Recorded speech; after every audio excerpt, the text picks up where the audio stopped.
Hello viewers, আপনারা যারা শুনছেন সর্বপ্রতি শুভেচ্ছা রইল। আজকে আমি ডিপ্রেশনের ট্রিটমেন্টের উপর একটু কথা বলতে চাই। আমার এই আজকের আলোচনা খুবই সংক্ষিপ্ত, একটু ধারণা নেওয়ার জন্য যে আমরা যারা ডিপ্রেশনে ভুগছি তারা কী ধরনের সহযোগিতা আমরা নিতে পারি বা আমাদের নেওয়া উচিত, সে বিষয়ে একটু কথা বলতে চাই। তাহলে ভিউয়ার্স, চলুন আজকে আলোচনা করি আমি যেটুকু শেয়ার করার জন্য আজকে নির্বাচিত করেছি, আর এভাবেই শুরু করতে চাই। Which treatment is best for depression? The most effective treatment for depression often involves a combination of therapy and medication. অর্থাৎ এই কথা থেকে আমরা যেটুকু বলতে পারি তা হলো বিষণ্ণতা রোগের জন্য ভালো চিকিৎসা হলো ঔষধ এবং থেরাপি, এই দুটো সমন্বিত রূপ বা এই দুটো চিকিৎসা সহায়তায় নিতে হয় বিষণ্ণতায় যারা ভুগছে।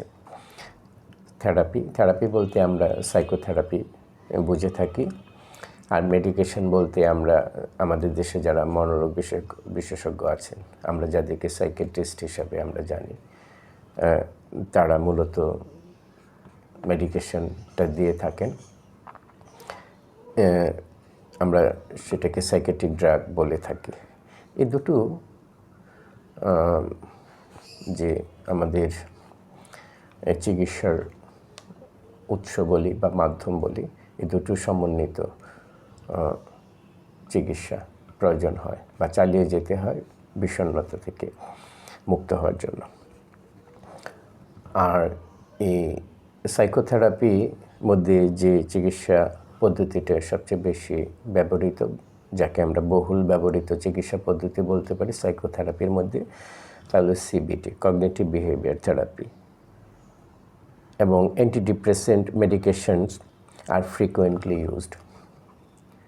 অর্থাৎ এই বিষণ্ণতা রোগের ক্ষেত্রে কগনিটিভ বিহেভিয়ার থেরাপি এবং অ্যান্টিডিপ্রেসেন্ট মেডিকেশনস এটি সবচেয়ে বেশি ব্যবহৃত হয়ে থাকে। সিবিটি বা cognitive behaviour therapy helps individuals identify, অর্থাৎ এই কগনিটিভ বিহেভিয়ার থেরাপি ব্যক্তিকে যে বিষয়গুলো শনাক্ত করতে সহযোগিতা করে অ্যান্ড চেঞ্জ, পরিবর্তন করতে নেগেটিভ থট, নেতিবাচক চিন্তা, প্যাটার্ন অ্যান্ড বিহেভিয়ার্স এবং আচরণ। অর্থাৎ ব্যক্তির মধ্যে বিষণ্ণতার পরে প্রেক্ষিতে তার মধ্যে যে নেতিবাচক চিন্তার উদয় হয় বা জন্ম নেয়, সেগুলোকে শনাক্ত করা এবং এই নেতিবাচক চিন্তার যে ধরন এবং এই চিন্তার প্রেক্ষিতে ব্যক্তির মধ্যে যে আচরণগুলো বিকাশ লাভ করে, সেগুলো পরিবর্তনের জন্যই মূলত কগনিটিভ বিহেভিয়ার থেরাপিস্ট হিসাবে যারা পরিচিত বা এই সিবিটি নিয়ে যারা কাজ করেন সাইকোলজিস্টদের মধ্যে, তারা এইভাবে এই জায়গাটা গুরুত্ব দিয়ে থাকেন। Antidepressant can help regulate brain chemicals and elevate symptoms. অর্থাৎ ওষুধের প্রয়োজনে জায়গাটা এখানে তুলে ধরা হয়েছে। অ্যান্টিডিপ্রেসেন্ট যে জায়গাটা সহযোগিতা করে তা হলো আমাদের মস্তিষ্কের যে কেমিক্যালের জায়গাটার যে তার যে নিয়মিতকরণ, অর্থাৎ বিষণ্ণতা রোগের ক্ষেত্রে যে কেমিক্যাল ইমব্যালেন্স তৈরি, সেই ইমব্যালেন্সের জায়গাটা মেডিকেশন ব্যালেন্স এনে দেয় এবং সেই জায়গাটায় যে regulate brain chemicals and elevate symptoms, elevate মানে দূর করে বা কমিয়ে দেয় তার যে বৈশিষ্ট্যগুলো। আরেকটু আমরা আলোচনা করতে পারি বিষণ্ণতা রোগের ক্ষেত্রে আরও যে সহায়ক কৌশলগুলো অবলম্বন করা হয়ে থাকে, তার মধ্যে তো আমি আগে উল্লেখ করেছি যে CBT, cognitive behaviour therapy. This therapy helps individuals understand the connection between their thoughts, feelings and behaviors. অর্থাৎ কগনিটিভ বিহেভিয়ার থেরাপির মূল লক্ষ্যটাই হলো যে সমস্যায় আক্রান্ত ব্যক্তির তার যে চিন্তা, অনুভূতি এবং আচরণ, এই তিনটি বিষয়ের মধ্যে যে সম্পর্ক, এই সম্পর্কের জায়গাটা তারা তুলে ধরেন এবং এগুলো কিভাবে প্রভাবিত করে ব্যক্তির চিন্তা জগৎকে, মনোজগৎকে, সেই জায়গাটা ব্যক্তিকে সচেতন করে গড়ে তোলেন। And then learn to modify negative patterns. এবং এই যে নেতিবাচক চিন্তা করার যে একটা ধরন ব্যক্তির মধ্যে চলে আসে বিষণ্ণতা রোগের ফলে, তাহলে সেই জায়গাটায় ব্যক্তি এটাকে পরিবর্তন করা শিখে, অর্থাৎ মডিফাই করা শিখে। এটা হলো সিবিটি চিকিৎসার মূল লক্ষ্য বা উদ্দেশ্য। তাছাড়া আরও যে চিকিৎসা পদ্ধতিগুলো আমরা ব্যবহার করা হয় বা ব্যবহার করতে পারি বিষণ্ণতা রোগের ক্ষেত্রে, তা হলো ইন্টারপার্সোনাল থেরাপি। এক্ষেত্রে যা করা হয় তা হলো interpersonal therapy focuses on improving relationships, অর্থাৎ সম্পর্কের জায়গাটা উন্নত করার জন্য, অ্যান্ড সোশ্যাল ইন্টারাকশন, এবং যে সামাজিক কথোপকথন, সম্পর্ক, আন্তঃব্যক্তিক যে সম্পর্কের জায়গাটা, এই জায়গাটাকে ইমপ্রুভ করার জন্য এই ইন্টারপার্সোনাল থেরাপি ব্যবহার করা হয়। As this can be significantly impacted by depression, অর্থাৎ বিষণ্ণতা রোগের ফলে বা যিনি বিষণ্ণতায় ভোগেন তারা মূলত সামাজিক এই সম্পর্কের জায়গাগুলো তারা সেইভাবে রক্ষা করতে পারেন না, অর্থাৎ সেইগুলো অনেক ক্ষেত্রে ব্যাহত হয়। সেই জায়গাগুলোতে তখন পরিবর্তন আনার জন্য, অর্থাৎ পরিবর্তন করার জন্য এই ইন্টারপার্সোনাল থেরাপি এই বিষণ্ণতা রোগীদের জন্য কার্যকরী হিসাবে বিবেচিত হয়। অর্থাৎ এই যে জায়গাগুলো পরিবর্তন হয়ে যায়, অর্থাৎ ব্যক্তির জীবনের উপর নেতিবাচক প্রভাব পড়ে ডিপ্রেশনের পরে, সেই জায়গাগুলো উন্নতির জন্য বা সেই জায়গাগুলোতে ব্যক্তি যাতে পুনরায় স্বাভাবিকভাবে তার কর্মযোগ্য চালিয়ে যেতে পারে, সেই জায়গাটায় ব্যক্তিকে অভ্যস্ত করে তোলা হয় এই ইন্টারপার্সোনাল থেরাপির মাধ্যমে। আরও যে সমস্ত থেরাপিসগুলো এই বিষণ্ণতা রোগের ক্ষেত্রে ব্যবহার করা হয়ে থাকে তার মধ্যে ফ্যামিলি অ্যান্ড কাপলস থেরাপি, আমরা পারিবারিক এবং আমরা যারা স্বামী স্ত্রীর মধ্যে এই জায়গাগুলো বিষণ্ণতা রোগের ক্ষেত্রে এই থেরাপিও প্রয়োগ করা হয়ে থাকে প্রয়োজন ভেদে। প্রবলেম সলভিং থেরাপি, এটা বিষণ্ণতা রোগে যারা ভোগেন তাদের যেহেতু সমস্যা সমাধানের ক্ষমতা কখনো কখনো কারো ক্ষেত্রে লোপ পেতে পারে, কিংবা তারা সেই দক্ষতার জায়গাটার মধ্যে সংকট চলে আসতে পারে, সেক্ষেত্রে ব্যক্তিকে এই প্রবলেম সলভিং থেরাপির মাধ্যমে তাদের সেই দক্ষতাটা তাদের মধ্যে আনয়নের চেষ্টা করা হয়। অ্যান্ড সাইকোডাইনামিক থেরাপি, আমরা জানি যে এটা মনোসমীক্ষণ, অর্থাৎ ব্যক্তির মনের গভীরের অবচেতন মনে যে সমস্ত ঘটনাগুলো ব্যক্তির এই মানসিক সংকটের জন্য দায়ী এবং ব্যক্তির মধ্যে তার চিন্তার জগৎকে ব্যাহত করছে এবং তার মধ্যে নেতিবাচক চিন্তার জন্ম কিংবা নেতিবাচক চিন্তা বিকাশের ক্ষেত্রে ভূমিকা রাখছে, সেই বিষয়গুলো ব্যক্তি তার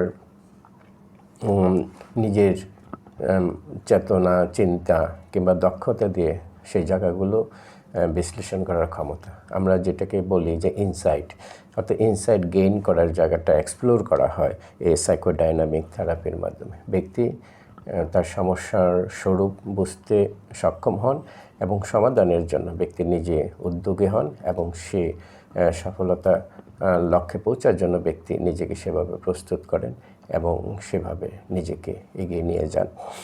সেক্ষেত্রে সাইকোডাইনামিক থেরাপি সহায়ক ভূমিকা পালন করে। May also be helpful depending on individual needs. এগুলো আসলে ডিপেন্ড করতেছে বিষণ্ণতা রোগের ক্ষেত্রে ব্যক্তির তার নিজস্ব প্রয়োজন, সমস্যার ধরন এবং তার আরও যে সহায়তাগুলো বা ইন্টারভেনশনের আরও যে সমস্ত টেকনিকগুলো প্রয়োজন হয় সেগুলো ব্যক্তি বিশেষের ক্ষেত্রে থেরাপিস্টরা নির্বাচিত করেন এবং সেভাবে সেগুলো তাদের ক্ষেত্রে প্রয়োগ করার চেষ্টা করেন। তাছাড়া বিষণ্ণতা রোগীদের ক্ষেত্রে দেখা যায় যে তাদের জীবন মানের ক্ষেত্রে একটা প্রভাব ফেলে, অর্থাৎ তারা অন্য স্বাভাবিক সুস্থ স্বাভাবিক মানুষের মতো তারা জীবন পরিচালনা করতে পারেন না। সেক্ষেত্রে আরও কিছু কাজ তাদেরকে থেরাপিস্ট যারা আছেন কিংবা মনোরোগ বিশেষজ্ঞ তারা এই জায়গাগুলো তারা মনোযোগ দেন এবং তাদের যারা সেবা গ্রহণকারী ব্যক্তি আছেন, বিষণ্ণতার রোগী আছেন, তাদেরকে এই লাইফস্টাইলের এই ফ্যাক্টরসগুলো তাদেরকে অনুকরণ করার জন্য তারা বলে থাকেন এবং গাইডলাইন দিয়ে থাকেন। তাহলে চলুন আমরা এরকম কিছু লাইফস্টাইল ফ্যাক্টরস আমরা এখানে তুলে ধরি বিষণ্ণতা রোগে যারা ভোগে তাদের ক্ষেত্রে যা বলা হয়। প্রথমেই বলা হয়েছে যে এক্সারসাইজ, অর্থাৎ বিষণ্ণতা রোগীদের ক্ষেত্রে এক্সারসাইজ বা শারীরিক ব্যায়াম এটা খুবই কার্যকরী একটা উদ্যোগ যদি তারা এক্সারসাইজ যেন করে। Regular physical activity can have a positive impact on mood and overall wellbeing. অর্থাৎ নিয়মিত শরীরচর্চাটা ব্যক্তির ইতিবাচক মনোভাব এবং ব্যক্তির মধ্যে তার সামগ্রিক কল্যাণের জন্য একটা ভূমিকা রাখে। ব্যক্তি যদি সে ফিজিক্যাল এক্সারসাইজ যদি করে থাকেন, সেই জন্য তাদেরকে এই ফিজিক্যাল এক্সারসাইজের কথা বলা হয়ে থাকে। স্লিপ আরেকটি লাইফস্টাইল ফ্যাক্টরের আরেকটি গুরুত্বপূর্ণ উপাদান ঘুমের জায়গাটা। অর্থাৎ prioritising quality sleep is crucial for managing depression symptoms. অর্থাৎ বিষণ্ণতা রোগীদের জন্য ঘুম অর্থাৎ সাউন্ড স্লিপ বা প্রশান্তির ঘুম বা আমরা স্বস্তির সহিত ঘুমানোর বিষয়টা অত্যন্ত গুরুত্বের সহিত বিবেচনা করা হয় এবং যারা এই কোয়ালিটি সম্পন্ন ঘুমানোর জায়গাটা তারা নিশ্চিত করতে পারেন, তাদের বিষণ্ণতার অনেক সিমটমগুলোই তারা তখন তারা নিয়ন্ত্রণ করতে পারেন। সেই জন্য বিষণ্ণতা রোগীদের কোয়ালিটি স্লিপটা খুব দরকার। অর্থাৎ সাউন্ড স্লিপ বলি বা আমরা স্বস্তির ঘুম বলি, সেই ঘুমানোর জায়গাটা যেন আমরা নিশ্চিত করতে পারি, সেই জায়গাটাও বিষণ্ণতা রোগীদের ক্ষেত্রে বলা হয়ে থাকে। তাছাড়া হেলদি ডাইটিংয়ের একটা ভূমিকা আছে। আমরা যেন ভালো মানের অর্থাৎ ব্যালেন্স ডায়েট বলি বা হেলদি ডায়েট বলি, শরীরের জন্য উপকারী সহায়ক সেই সমস্ত খাবারগুলো যেন আমরা খাই। যেমন এটিকে balance diet can contribute to better mental health. Mental হেলথের ক্ষেত্রে ব্যালেন্স ডায়েটের একটা রোল আছে, এটা এখানে তারা বলতে চেয়েছেন। তাছাড়া লাইফস্টাইল ফ্যাক্টরসের ক্ষেত্রে যে জায়গাটায় আমাদের আরেকটু মনোযোগ দিতে হবে বা আমাদের মডিফিকেশন দরকার, সেটা হলো অ্যাভয়েডিং অ্যালকোহল অ্যান্ড ড্রাগস। বিষণ্ণতায় যারা ভোগেন তারা এই জায়গাটায় যেন তারা এড়িয়ে চলেন অ্যালকোহল এবং drugs. Limiting or avoiding alcohol and illicit drugs can prevent further worsening of depression. Worsening of depression অর্থাৎ এই বিষণ্ণতাকে আরও ভয়ানক মাত্রার দিকে ক্ষতিকর দিকে নিয়ে যায় আমরা যদি ইলিসিট ড্রাগ কিংবা অ্যালকোহল ইনটেক করে যারা বিষণ্ণতা রোগে ভোগে। সেই জন্য বিষণ্ণতা রোগীদের ক্ষেত্রে খেয়াল রাখতে হবে তারা যেন এই ইলিসিট ড্রাগস এবং অ্যালকোহল এই জায়গাটায় যেন তারা এড়িয়ে চলে। কারণ এটা যারা সেবন করেন বা এইটাই যারা অভ্যস্ত হয়ে যান বিষণ্ণতা রোগে যারা ভোগেন, তাদের জীবন আরও ভয়াবহভাবে ক্ষতিকর দিকে চলে, তো সেটা আরও মোর ওয়ার্স্ট হয়ে যায় তাদের জীবনটা। তো সেই জন্য এই জায়গাটা সতর্ক হতে বলতে বলা হয়েছে বা লাইফস্টাইল ফ্যাক্টরের ক্ষেত্রে এটাকে বিবেচনা করতে হবে। তাছাড়া প্রফেশনাল গাইডলাইন্স আমাদের দরকার। যারা বিষণ্ণতা রোগে ভোগেন তাদের প্রফেশনাল গাইডেন্সটা তাদের জন্য দরকার হয়। সেক্ষেত্রে আমরা এই জায়গাটা বিবেচনা করব। It's crucial to work closely with a mental health professionals. তো যারা বিষণ্ণতা রোগে ভোগেন তাদের যারা মেন্টাল হেলথ প্রফেশনাল আছে তাদের সাথে তাদের একটা গভীর সম্পর্ক বা তাদের সাথে সেই সম্পর্কটা রক্ষা করতে হবে এবং এটা খুব প্রয়োজন, ক্রুশিয়াল, এটা খুবই প্রয়োজন। প্রফেশনাল হেল্প ছাড়া বিষণ্ণতা রোগ থেকে বের হওয়া অনেক সময় সম্ভব হয় না। সেই জন্যই কথাটা বলা হয়েছে প্রফেশনাল মেন্টাল হেলথ প্রফেশনালের সাথে রিলেশনশিপের জায়গাটা যেন আমরা মেনটেন করি। সাসেস সাইকিয়াট্রিস্ট, যারা মনোরোগ বিশেষজ্ঞ আছে, psychologist or therapist to determine the most appropriate treatment plan. অর্থাৎ বিষণ্ণতা রোগের জন্য কোন চিকিৎসাটা সবচেয়ে বেশি দরকার, অর্থাৎ সঠিক চিকিৎসা সম্পর্কে ধারণা নেওয়ার জন্য, বোঝার জন্য অবশ্যই প্রফেশনাল গাইডেন্স আমাদের নিতে হবে। আমরা যারা বিষণ্ণতা রোগে ভুগি কিংবা আমাদের জানাশোনা কেউ যদি বিষণ্ণতা রোগে ভোগে, তাইলে তাদের ক্ষেত্রে আমাদের অবশ্যই মেন্টাল হেলথ প্রফেশনালদের গাইডলাইন্স আমাদের নিতে হবে। এবং সেই জন্য আমাদের মনোরোগ বিশেষজ্ঞ, সাইকোলজিস্ট বা থেরাপিস্ট তারা যে চিকিৎসা পদ্ধতির কথা বলেন সেই বিষয়গুলো আমরা শোনার চেষ্টা করব এবং তাদের সহযোগিতা নেব। এটা আমাদের দরকার হবে। আমরা এই জায়গাটা কখনো অবজ্ঞা করব না, এটা এখানে বলতে চেয়েছে। তাছাড়া বিষণ্ণতা রোগের ক্ষেত্রে আরেকটি বিষয় আমাদের মনে রাখতে হবে, তা হলো রেজিস্ট্যান্স অ্যান্ড পেশেন্স। এটা হলো আমাদের সবচেয়ে মনে রাখার বিষয়। অর্থাৎ বিষণ্ণতা রোগের ক্ষেত্রে কিন্তু আমাদের ধৈর্য ধরে আমাদের চিকিৎসা করে যেতে হবে। কারণ বিষণ্ণতা আক্রান্ত ব্যক্তি যেহেতু তার নিজের আত্মবিশ্বাসের জায়গাটা, কর্মক্ষমতা এবং ব্যক্তি সেই জায়গাটায় অন্য সুস্থ স্বাভাবিকের মতো জীবনকে পরিচালিত করতে অক্ষম হয়ে যান, সেক্ষেত্রে তাদের এই স্বাভাবিক জীবন ফিরে আসার জন্য তাদের মধ্যে রেজিস্ট্যান্স এবং পেশেন্স এই জায়গাগুলো তাদেরকে অর্জন করতে হবে। Recovery from depression can take time and it's important to be patient and resistant in following the treatment plan. অর্থাৎ এই জায়গাটা আমাদের মনে রাখতে হবে। আমরা ধৈর্য সহকারে আমরা বিষণ্ণতা রোগের চিকিৎসা করে যাব। আমরা যতক্ষণ পর্যন্ত না আমরা এই বিষণ্ণতা মুক্ত হতে পেরেছি। এটুকুই আমি আলোচনা করেছি। এই কথার সাথে আমি কিছু কথা আমি সংযুক্ত করতে চাই, তা হলো যারা বিষণ্ণতা রোগের জন্য আলোচিত চিকিৎসাগুলো এবং অন্যান্য চিকিৎসা সেবা নিয়ে যারা সুস্থ হতে পারেননি, তাদের ক্ষেত্রে আমি বলবো, আমার ব্যক্তিগত অভিজ্ঞতা থেকে বলবো, আপনারা ইএমডির বেসিক সাইকোথেরাপির সহায়তা নিয়ে দেখতে পারেন। বিষণ্ণতা রোগের ক্ষেত্রে ইএমডির অনেক কার্যকরী এবং দ্রুত কার্যকরী চিকিৎসা পদ্ধতি হিসেবে বিবেচিত হবে।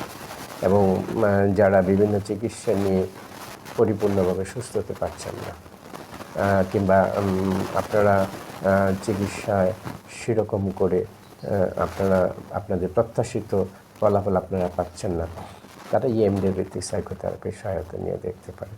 আর ইএমডি ভিত্তিক সাইকোথেরাপির সহায়তা পাওয়ার জন্য আপনারা সাইকোলজিক্যাল হেলথ ক্লাব বাংলাদেশ আপনারা যোগাযোগ করেন। আমরা আপনাদের সেবায় সদা প্রস্তুত। ভালো থাকবে। আবার দেখা হবে অন্যদিন অন্য কোনো প্রসঙ্গ নিয়ে।